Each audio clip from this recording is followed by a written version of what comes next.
Hey, what's up guys, Ollie here. So I've had the Tamron 28-75 2.8 for nearly 2 months now. I pre-ordered it, was super eager to get my hands on it, and I was lucky enough to get it when it was just about released. I wanted a lens which could pretty much do everything, but I didn't want to have to get the Sony G Master version because the Sony G Master version obviously goes for a whopping $2,200. So when Tamron announced this lens and they said it was going to be $800, I straight away pre-ordered it. I knew that I had to get it. I knew that I had to see what it was like and see if it compares to the G Master.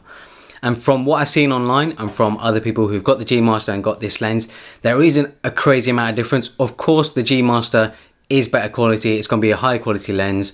It's going to have sharper images, but you're paying over double the price for it compared to the Tamron 28-75. So yeah, I just wanted a lens that could pretty much do everything. Wasn't too heavy, wasn't too expensive, and wasn't too big.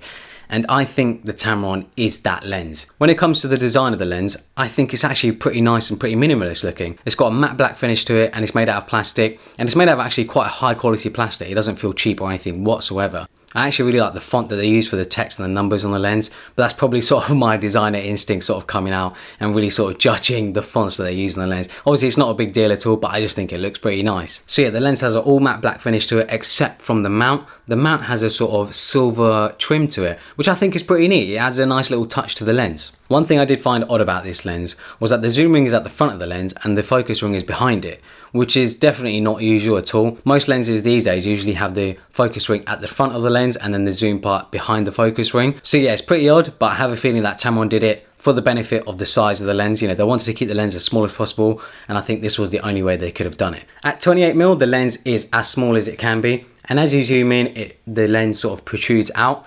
Doesn't get too long though. I think it's a pretty nice size. A few things which this lens doesn't have, which I wish it did have, was maybe autofocus and a manual focus sort of switch, and maybe a focus button as well. Some of the G Master lenses have those, but I guess just so that they could keep the cost down of the lens, they didn't include those buttons. The lens doesn't have stabilization, which might be an issue for people who don't have in-body stabilization in their camera.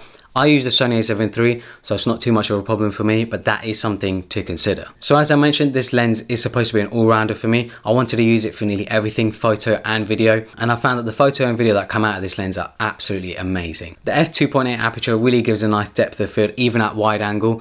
So being able to have that depth of field when I'm shooting stuff, when I'm taking pictures, when I'm taking video, I just love that. I love being able to have a shallow depth of field.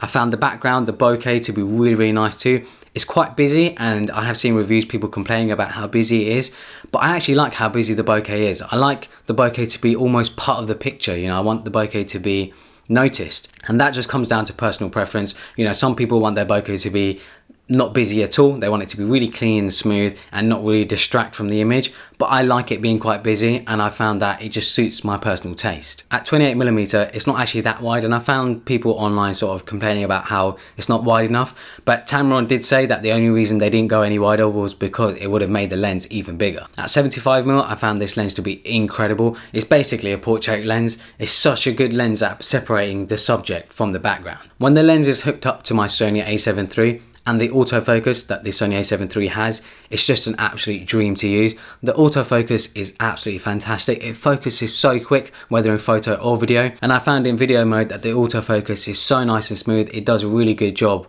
of choosing what to focus on. A lot of my use for this lens will be for YouTube videos. So, you know, I wanted a one lens that can do everything. I don't want to have to keep changing lenses just to get shots, and being able to have this lens where I can get wide shots and zoomed in shots is just perfect. You know, if you're a YouTuber, you want to keep your setup as lean and as quick as possible, and I found this lens to be perfect for that.